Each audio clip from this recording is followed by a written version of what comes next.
আপনার জন্য বসে থাকি আমরা আপনার রসিলা কিছু ভালো খাবার খাইতে পারি পেট ভরা আল্লাহ আপনার বাঁচায় রাখো। খান ভাই খান, থ্যাংক ইউ। আমি তো সব সময় আছি আপনাদের জন্য। এই যে নেন, বউ বাচ্চার জন্য আজকেও বাসায় নিয়ে যাবেন। এখন যে কি শান্তি লাগছে আমার খুব শান্তি লাগছে। মানে তারপরও এত ভালো একটা কাজে আমি আপনাকে পাশে পেয়েছি, জন্য ভালো লাগারও বেড়ে গেছে। জানেন জানেন মন থেকে না আমি অনেক সেন্সিটিভ।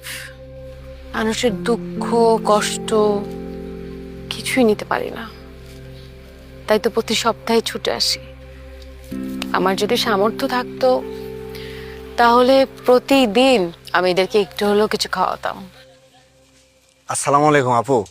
আপু আরো 17 টাকা লাগবে আপু। অনেক তো কথা দিয়ে শুনো কাজ দিয়ে খাওয়াবো, কিন্তু আপনি তো খাইলেন খিচুড়ি, তাও আবার 2-3 ঘন্টা বসায় রাখলেন। এখন তো ওরা 100 টাকা করে বেশি দাবি করতেছে। কি বলছেন আমি বুঝতে পারছি না, কি বলছে এগুলা? এই তো আপা, এই তো এটাই তো আপনার দোষ। কাল রাত্রে ফোন দিয়ে ইমার্জেন্সি কয়েকটা লোক আনতে কইলেন, এখন আমাকে আর চিনতে পারতেছেন না। লগো দেয় পোল্ট্রি।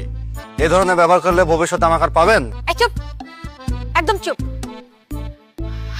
টাকা লাগবে, হেল্প লাগবে, বলো আমাকে। এটা কি তোমাদের নতুন পন্থা নাকি, যেভাবে টাকা পয়সা চাও মানুষের কাছে? ফালতু ছেলে। আচ্ছা যাই বলেন বলেন, টাকা দেন। দাঁড়াও, কি সব মানুষজন এদেরকে খাওয়াই।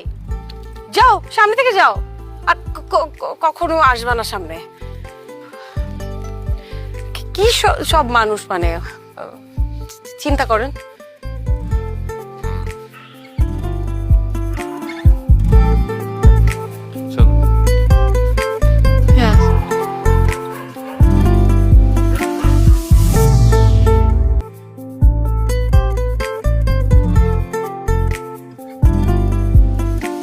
আবারও কি করবো, আপনি তো আমার ফোন ধরছেন না, মেসেজের রিপ্লাইও। আচ্ছা, আই প্রমিস লাস্টবারের মতো আমরা একটু কথা বলবো বসে। এরপরে আপনি আমাকে, আমার কোনো ফোন কলস বা আমাকে কখনো দেখতে পাবেন না। I hope so, for the last time.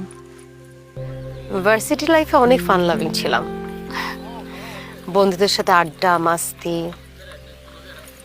অনেকগুলো প্রেমও করেছি, কিন্তু কেউ প্রেমিক হয়ে উঠতে পারেনি। আর জীবনের এই সময় এসে যখন একটা পিওর মানুষকে খুঁজি, তখন আমার আপনার সাথে দেখা।